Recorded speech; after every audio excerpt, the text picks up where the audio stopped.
Hello, everyone. Thank you for joining the webinar, and we apologize for the late start. We had a few technical difficulties, but we're ready to jump in. This is a Hyperproof presentation on privacy considerations for bringing employees safely back into physical workplaces. Thanks for joining us. This webinar is being recorded, and we will have time at the end for live Q&A with our featured speakers. And with that, let's get started. I'd like to turn it over to Craig Unger, who is a Hyperproof CEO and founder, to introduce himself and our guest speaker. Thanks very much, JC, and welcome everybody to today's webinar. In today's webinar, we're going to be discussing how to get employees safely back into physical workspaces surrounding, your privacy considerations and other compliance considerations. Quick note about me, I'm Craig Unger, and I'm the CEO and founder of Hyperproof.io, and we are a company that works in the compliance space, and we have a number of compliance programs as part of our product offering. Today, we're very happy to have with us Julie Glover, and Julie is a longtime privacy expert with her company 6 Degrees Privacy Consulting. And perhaps, Julie, I'll have you introduce yourself. Thank you, Craig, and thank you, JC. Welcome, everyone. I am, as Craig mentioned, an independent privacy consultant. I run my own business, 6 Degrees Privacy Consulting, and I work with a number of different companies in all different sectors, helping them build their privacy programs out and comply with privacy regulations globally, privacy by design work as they're building new products and services, etc. So I'm really happy to be here today to talk about this very relevant topic. Super. Thanks very much, Julie. Okay, well, why don't we get started? So what we've set up here is a set of questions to guide us through the discussion with Julie. And why don't we dive right in since we got a little bit of a late start here. So, Julie, could you give us an overview of the key U.S. and EU privacy regulations that really govern privacy in the workplace? Certainly. There are a number that I won't be mentioning. There are various state and local regulations. Many states are still trying to pass their own individual privacy laws because in the U.S. we currently do not have an overarching federal privacy law. They've been talking about it in Washington for a number of years, and it still has not passed, and we're hoping for it eventually. But there are a couple of really important regulations, one in the U.S. right now that became effective in 2018. It's the California Consumer Privacy Act, or the CCPA. You might have read about it. And the other one is an EU privacy regulation called the GDPR, which is the General Privacy Regulation in the EU countries. And both of those are very comprehensive privacy laws that govern businesses and their use of individual private data, but they also cover the use of employee or contractor data in the workplace. So I would say the CCPA and the EU GDPR are the two main privacy regulations that most of us are concerned about right now. One question, Julie. I know that, in our state here, Washington, they're looking at also passing kind of a variant of the CCPA. Can you just give us a quick overview of what's going on in individual states right now because I guess in our case, the federal government hasn't contemplated the equivalent of the GDPR, so it's kind of at the state level. Yes, that's right, Craig. And there are, like I mentioned, a number of states that are now trying to pass their own individual privacy laws. Washington State is one of them. Oregon, where I'm based, is also another, but there are many others. What we're seeing right now is many of those states are working on drafts that emulate either the GDPR or the CCPA and incorporate many of the requirements of both of those laws, and many times also add additional requirements that are specific to their states. So you can see how if we end up with 50 different privacy laws in the U.S. for the 50 states, it will be a patchwork of trying to comply with all those different regulations. I know, yes. It seems like it's going to be really interesting times ahead for U.S. companies trying to comply. Well, thanks for that, Julie. Let's go on to the next question, which I think is probably top of everybody's mind, which is, we're living in the COVID-19 era, and, how do we think about keeping employees, safe during this time in terms of keeping them safe in physical workspaces and also doing kind of what you need to as a company? And many of you online might be HR professionals or in charge of compliance within your companies. And these questions are being batted around by many business people at this time. Obviously, trying to get ready to bring your employees back to a safe workplace with COVID is a very large issue with many moving parts.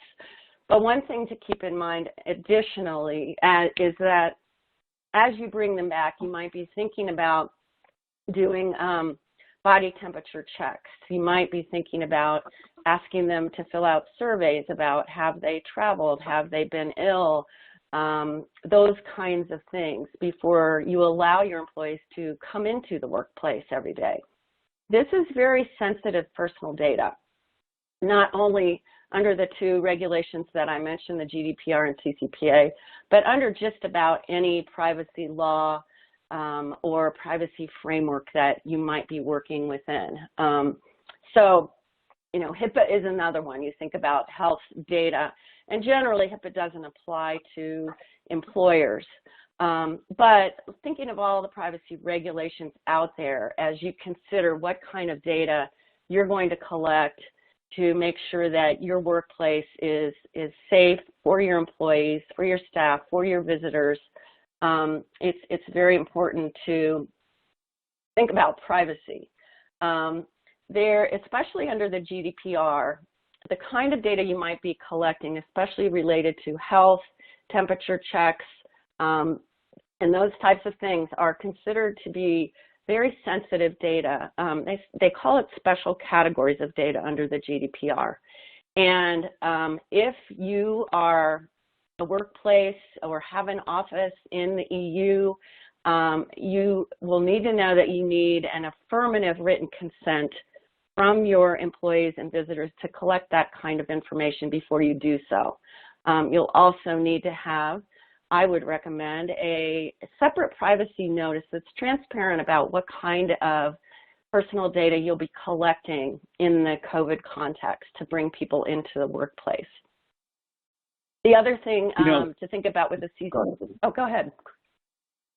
Well, CCPA has some requirements too.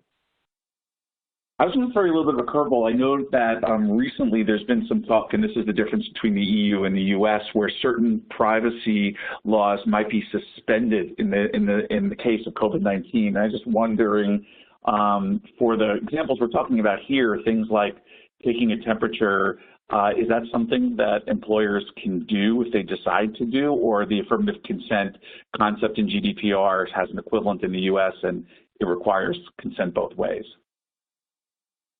It is something that employers can do, but they need to do it the right way. Like I said, if they are talking about an office in the EU, they need to get that affirmative written consent prior to collecting that information. The CCPA did become enforced July 1 this year. They did not put that time frame off. They do have They are waiting to enforce the employer-employee part of the CCPA until January 1 next year. But caution there, because CCPA does have a one-year look-back provision, meaning that even though they might not be enforcing the employee data requirements under the CCPA right now, once they begin enforcing that next January, they can look back a year.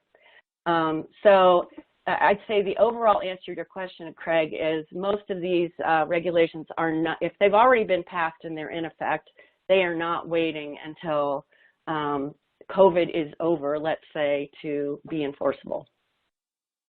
Got it, got it. And the questions that we've prepared here on the screen that you're recommending that organizations think through before collecting personal data, are these, I would imagine these are consistent with both the GDPR and CCPA, or can you talk a little bit more about how you came up with these questions? Yeah, certainly. And I want to make clear that I'm trying to paint a picture of a broader privacy program and a privacy framework that you would be working with. Certainly CCPA, GDPR, other state regulations that might come into effect are important, but these are also just general privacy principles. And when you think about collecting the kind of personal data you might need to collect to bring people back to the workplace, it's really important to try to limit the amount of information, personal information that you collect. If you don't really need to collect temperature, as we all know from reading the news, many people may be asymptomatic. So is temperature really going to give you the information you need to decide whether to let somebody into the workplace? So try to minimize the amount of personal information you collect to what's really, really necessary for you to make good decisions. Also think about your own internal business policies. Are there confidentiality requirements around employee data that you might have in your employee handbook, or, you know, obviously in the regulations? You want to make sure if you're collecting that sensitive data that it is really only accessible by those in the workplace who have a need to know, for instance, those making the decisions, business unit leaders or HR, or security people, that kind of thing, and then it's not shared with others in the workplace. Also, once you've collected that information, the best practice would be, for example, take a temperature, do not retain that data, do not store that data at all. Take the temperature and then say yes or no. So those are some things that you want to make sure that you're thinking about overall as you put your policies together. Super helpful, Julie. Thank you very much. And it's actually acts as a really good transition to the next question, which is, you know, I think we've all heard a lot about GDPR over the years, but it seems like it's kind of a big, you know, atomic iceberg of requirements that's hard to really kind of get into. But here, you know, we wanted to ask you a little bit about some of the specifics so we can dive in a little bit more. And I think it relates to what you were just talking about around things like retention and things like that. So the key principles are data minimization, purpose limitation, and storage limitation. Can you give us some more background as to how to think about these concepts and perhaps how to think about applying them as well? Sure. And as I mentioned earlier, first of all, think about collecting the least amount of information you need to make good decisions about what's going to happen in your workplace. That's data minimization. Purpose limitation is about only using that data for the purposes that you gathered it for and not for other purposes. Just because you might have some health information you needed to collect in this situation about an employee, that doesn't mean that you should share it with a vendor for advertising purposes or share it with others in the workplace who don't have a need to know that information. And storage limitation, store the data for the shortest amount of time that you absolutely need it, and if you don't need to store it at all, don't do so. Make sure that you're doing secure storage as well. And one other key principle that's not in here is transparency. I mentioned earlier recommending a specific COVID privacy notice that is transparent and tells those about whom you're going to collect this sensitive information, why you're collecting it, how you're going to use it, who it's going to be shared for, how long it's going to be retained, and those types of things. Makes sense. I have a question on the storage limitation part that I want to ask you about. What are the things that, you know, I know as somebody who's running my own company and trying to assure that we're, you know, within, you know, the boundaries of what we're supposed to be doing, not just around the COVID piece, but around all the data we collect. On the storage limitation side, there's some limitations with the GDPR. There's also some U.S. laws around retention for the purposes of, you know, any like government inquiries and things like that. Can you just comment on like the balance there and how those two things balance out in your mind? Yes, and I just would like to note that this is the kind of thing you should definitely be in touch with your lawyer about. There are this is obviously not legal advice, but there are legal requirements about data that needs to be kept in case there's a government inquiry of some type, or, for example, if your company is subject to litigation, there are litigation holds often on some data, and who knows, some of this data might be subject to that. Normally what I've seen is that in privacy policies posted on business websites, for example, you'll see that they do have a caveat that they won't retain the data unless they need to retain it for legal or government purposes. So that's generally what I would say about that. That's right. That's actually how we handled it here. Thanks for that, Julie. So let's diving a little bit deeper into the COVID side of things. You know, we've all heard a lot about contact tracing and how important that is in order to be able to actually keep the disease controlled to a certain degree. What are the top privacy issues that companies should be thinking about around contact tracing? Contact tracing, I think, is an interesting beast, and I think that we're all learning more about it every day as the states put together their programs. And it probably is going to be different from state to state. But again, I would apply the general privacy principles we've already talked about.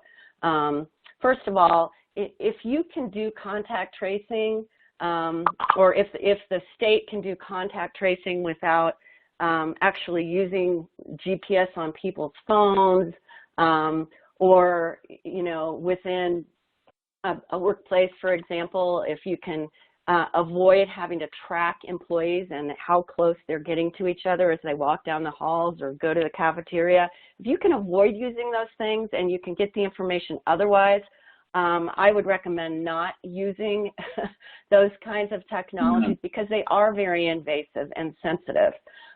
If you need to use them, then you need to use them, but put the controls around them, again, that we talked about. Access restrictions, those just need to know. Data security, purpose only for the purpose of tracking for, COVID. Don't use it for performance management reasons, for example. Notice and transparency to the employees ahead of time about what you're doing and how you're doing it and why. And making sure that you're not sharing that information either internally or externally, except to the extent that it's absolutely needed. I see. Got it. Okay.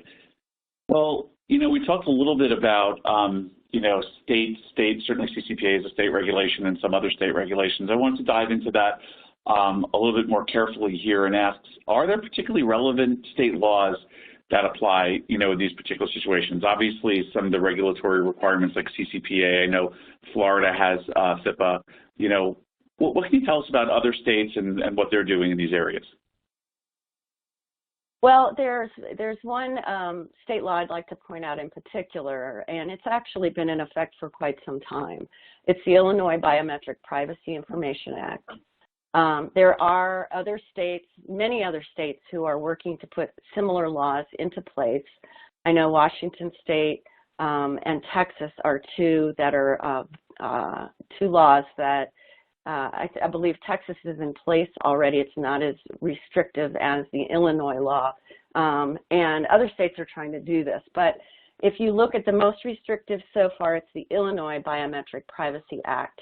And this is if you are trying to make sure you're identifying people appropriately to bring them safely back into the workplace, and you might be doing things like retina scans, fingerprints, facial, hand scans, those kinds of things before they enter your workplace.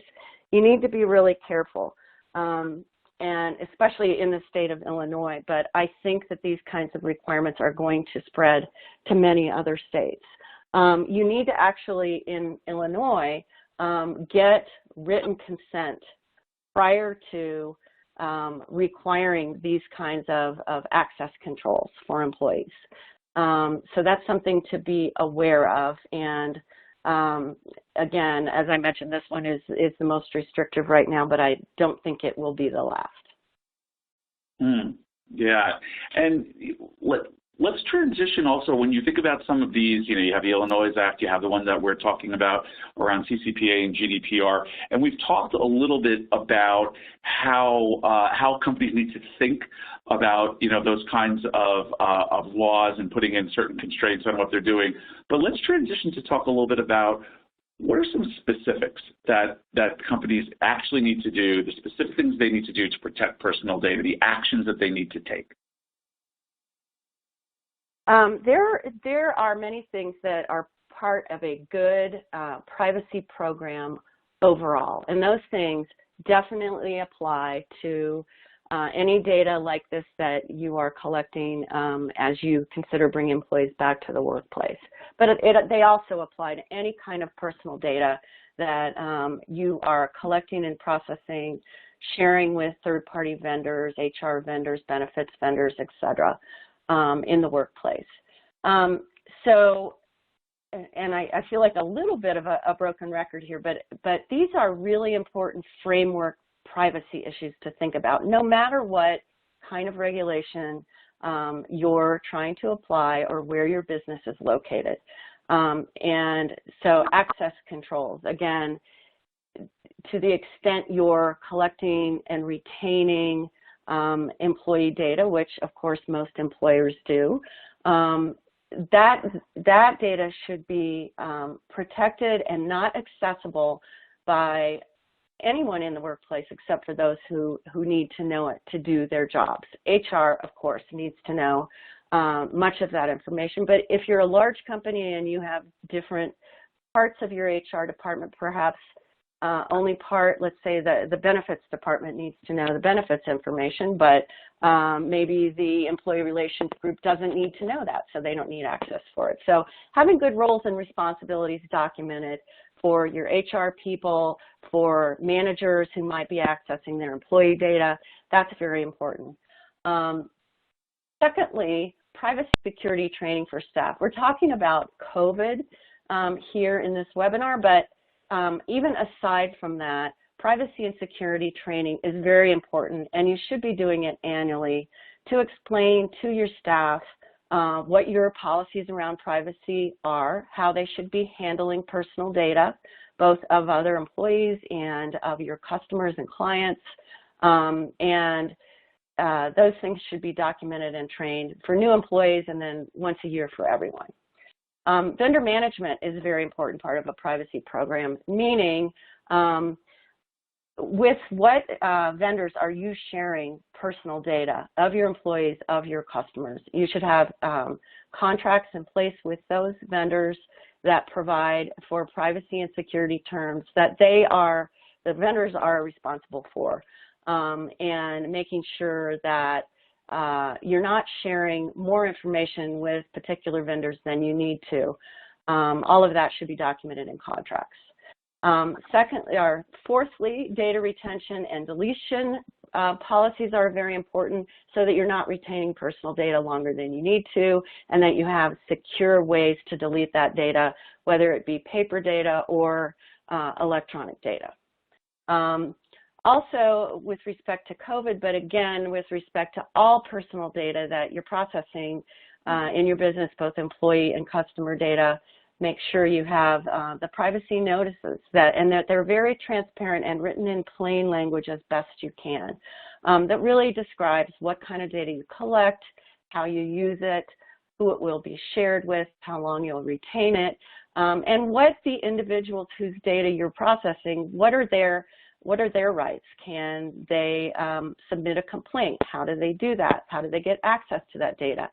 Can they ask you to delete their data? Those requirements are different under different regulations, but it's also really important to have a way that an individual can contact you. And then make sure that you're documenting all of these policies, whether COVID specific or not, and that you have those available for your employees, that you have strong procedures behind them, and so that employees understand, according to their own roles, how does it impact them. So those are several things that are a part of a strong privacy program. Thanks, Galina. I want to key into the last one around documenting.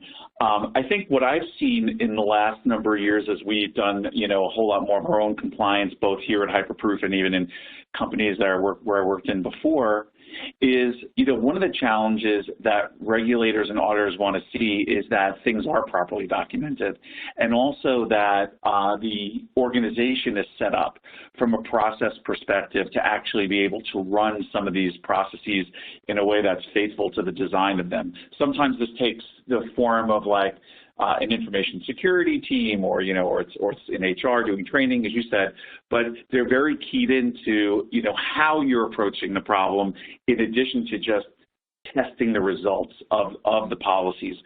So it's an interesting transition, to the next question, which is well-meaning organizations, they want to do these things. They've set aside some resources to make sure that they can make these policies, happen and support them. But what are the ways that we should think about in terms of how we organize for this? How should teams be working together? Who are the important teams? And how do we ensure that we're working across the organization to make sure that we have, these policies in place? That's an excellent question. Thank you, Craig. One thing I would really like to emphasize, and I know this can be difficult sometimes as you're starting to build a privacy program, but it's really important to think of a couple things. One is that privacy can really be an economic advantage. You can get good ROI out of having a strong privacy program in place and explaining that in your privacy notice on your website, and maybe even using it in your marketing and advertising.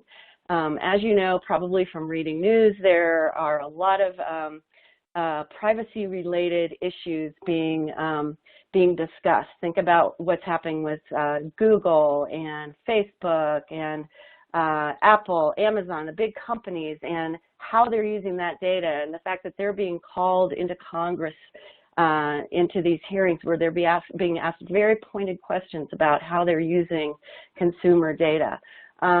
If you are a company that builds a strong privacy program, you can use that as a marketing advantage, because consumers especially, if you're a company that's using data and selling it to third parties, or using data and giving free services, for example, like Facebook does, you do have to really think about what the perception of your users and your customers out there are. So if you have a strong privacy program and you can toot your horn about that, that's a marketing advantage. So that's one thing I would say. Secondly, it's important to think about your privacy program as something that is owned by everyone in your company. It's not just, if you're a big company and you actually have a privacy team or a compliance team, great, but they can only guide this. It has to be driven from the top, from the leadership across the company. So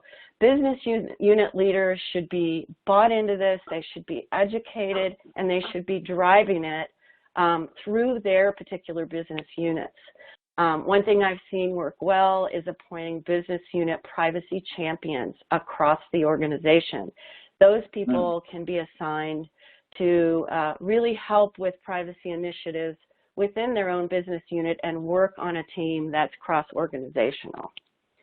The other teams that are really important besides just a privacy team to help drive and direct this often include IT, because you're dealing with systems and databases in which the data is collected and stored.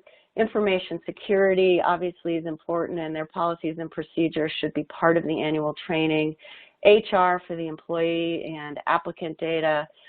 Legal will often be involved, whether external or internal legal counsel, and then privacy, security, compliance teams.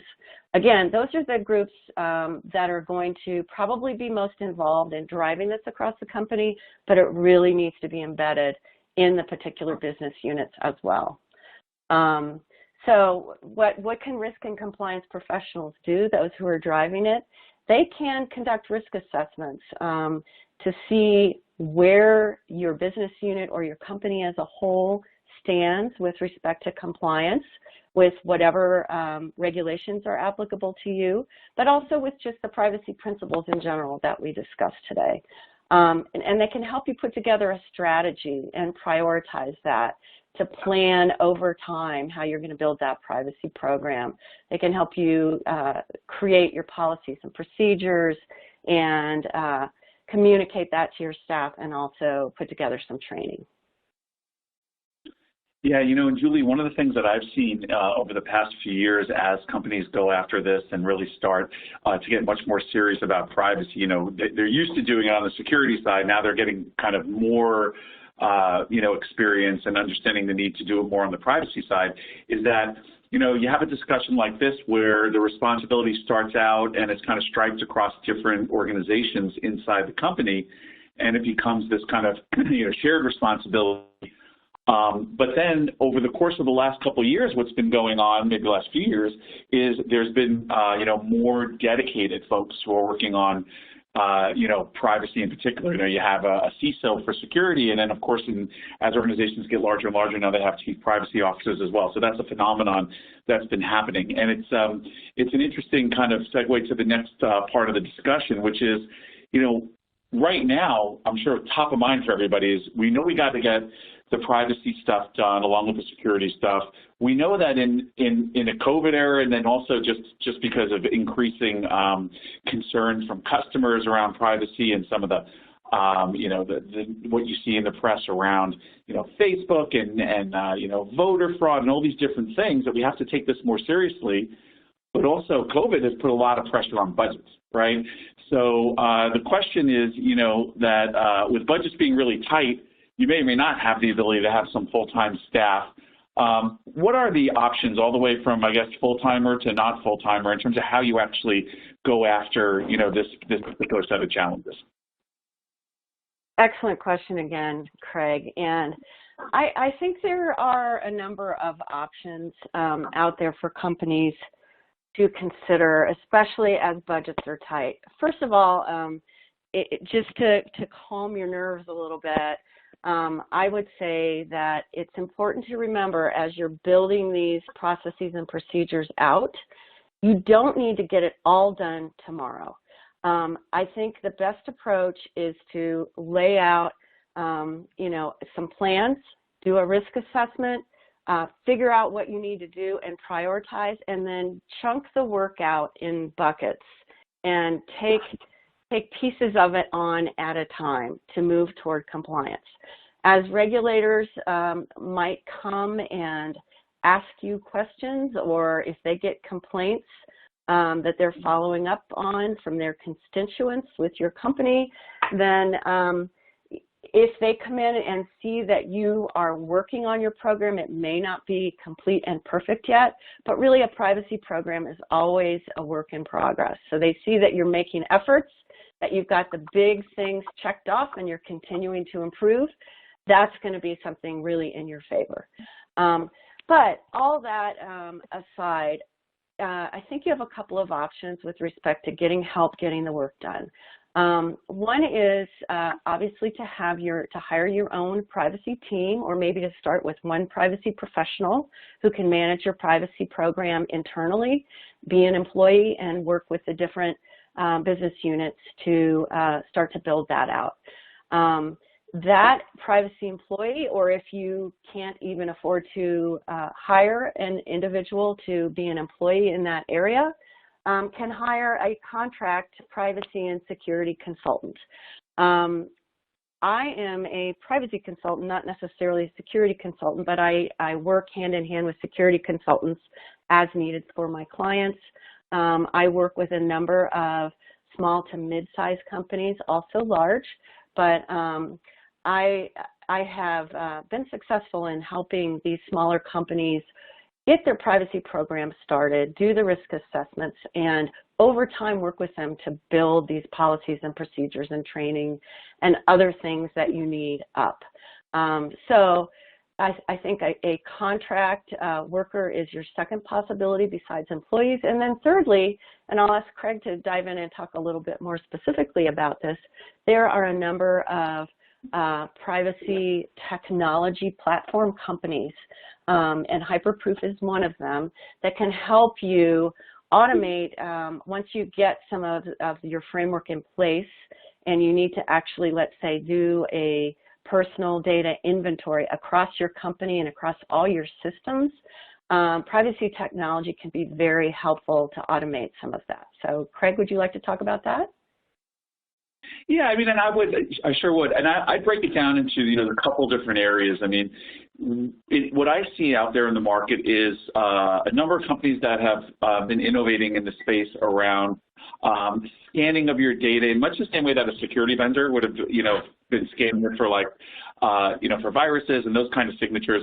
We've got a lot of new companies out there who are doing, work to scan your data to make sure that you don't have PII, personally identifiable information, and other sensitive data, in places where it shouldn't be, and in places where, should you get audited, it would be found to be a violation. So some of those are data, they go by the name of data discovery is the name of that part of the industry, but it's a really interesting part to look into. There's also a number of vendors who do tooling around, helping you get your opt-ins and other things and your privacy policies and those things up on your website, creating really interesting, tool sets around some of those kind of capabilities. I guess, no webinar would be complete without a bit of a shameless plug here. So our company really occupies, I'd say, a third area, which is Hyperproof occupies the area of becoming a system of record for all of your policies, your controls, and really being the single system where you collect the evidence. So from our perspective, we come at this from the concept of continuous compliance. And what we like to say is that up until now in the industry, folks have gotten ready for audits, 2, 3, 4 months before, and, they bring all the data together, they send it to the auditor, they get through it, and then they kind of take a break, and then they do the same thing the next year, the next year, the next year. And I think that kind of situation worked when you only had to deal with maybe one security program. But, in today's world where you've got 4 or 5 security programs, a couple of privacy programs, et cetera, you really have to maintain a more continuous stance. And so at Hyperproof, what we do is we're the system of record for all of your controls, for your compliance programs. All of your evidence goes into Hyperproof. You can run your audits out of Hyperproof. And the key benefits are that you maintain your compliance state through the course of the year, very much the same way that your company wants to maintain security through the course of the year. You can maintain your compliance state, and it reduces the risk profile quite a lot. The other the other big benefit of it is that it takes a lot less effort to get through each of these audits because you've got all the information collected and ready at the right time. So that's kind of what we do here at Hyperproof. We'd love to chat with you if you guys want to take a look at what we're doing. The one thing that I do want to talk through here is that at the very beginning, I think it was back in March of the COVID crisis, we set up a couple of free offers to get folks involved with the program at a time where, to our previous discussion, budgets didn't really allow it. And we actually ended up, interestingly, focusing on exactly the programs that we spoke most about during this conversation. So CCPA and GDPR are 2 programs that you can run fully end-to-end out of Hyperproof, and we made those free for the period of time while we're tackling, COVID. And so it started in March. It's ongoing now. It's a great way to get involved with Hyperproof should you have the interest. So thanks for that segue, Julie, and for asking me that question.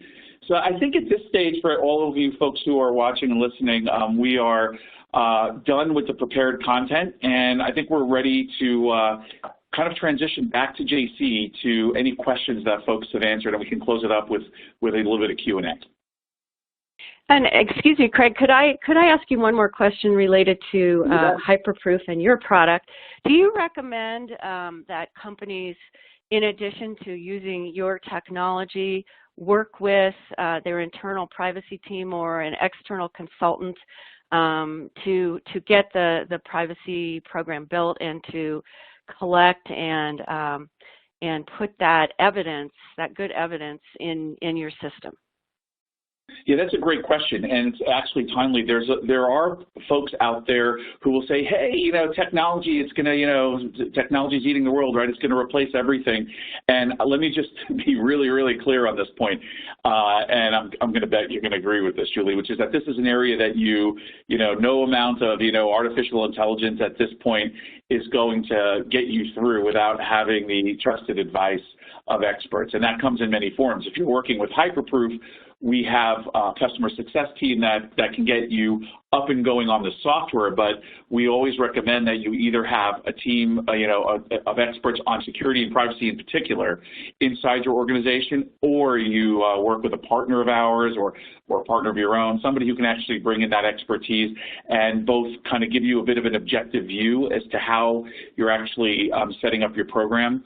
In a lot of these programs, security and privacy, you have a lot of degrees of freedom to set it up the way you want, but when it actually comes time to get audited, there are kind of industry standards that you need to, make sure you comply with. It's not fully up to you. So having those kind of folks who can tell you what is the best practice in the industry, especially as it evolves and changes, is absolutely crucial. And as you pointed out, Julie, if you're a big enough company, you'll start off by hiring folks. Typically, you start off in security and then you extend to privacy. Depending upon the kind of company you are, you could go the other way. But if you don't have that expertise in-house, please, for everybody involved, for the company, for your stakeholders, and for your customers, and everybody involved, please do involve somebody that has that expertise. Thank you, Craig. Okay. Yeah, no, great question. Thanks, Julie. JC, have some questions? Yeah, so we have one question, and this was in a section where you were covering contact tracing and the different considerations there. The question is regarding software used for proximity monitoring. Could personal... Whoops, JC, I think we lost you there. You see, at proximity monitoring. So the question is for proximity monitoring. Could personal de-identification be a possible solution to keep personal information private? I'll take that, Craig. Absolutely. That is a great point to bring up. Yes. Right. Yes. If you must collect this information, if it's the best fit for your company, and you're able to use a technology that de-identifies the personal information or who you're tracking or that kind of thing, that is very, very helpful. And again, you'd want to mention that in your privacy notice explaining how you're using it and the fact that it will be de-identified information. Thank you.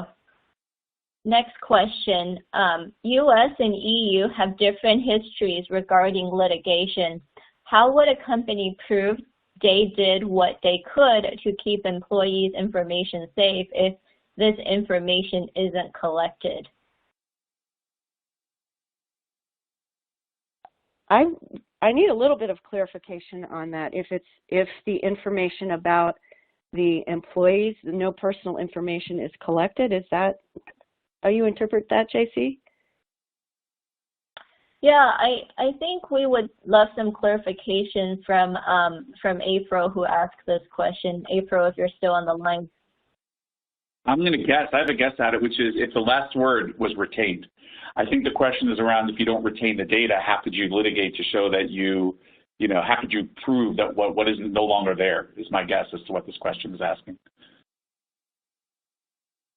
Right, and if that's what April means, I would say if you have policies and procedures in place and you can demonstrate that you do not retain the data or you have securely deleted it, and here's your documented procedure for doing that, that will probably be what a regulator is looking at, or, if it gets to litigation, that would be evidence that you could provide.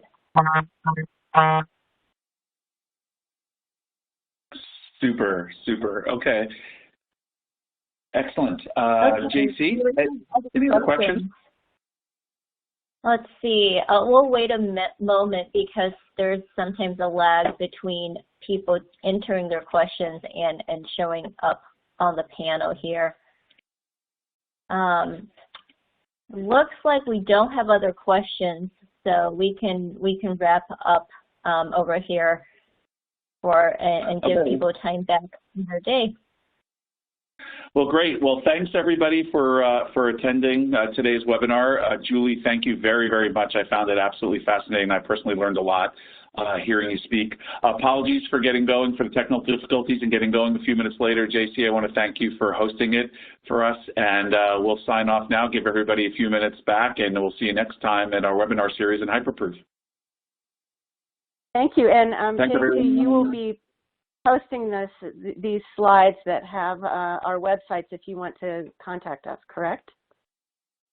Yeah, that's correct. Right. So everybody return to the resources section. You should be able, the speakers panel in your view, you should be able to see Craig and Julie. I have provided links to their email and their LinkedIn as well, so that we can, if you want to, you can reach out to them.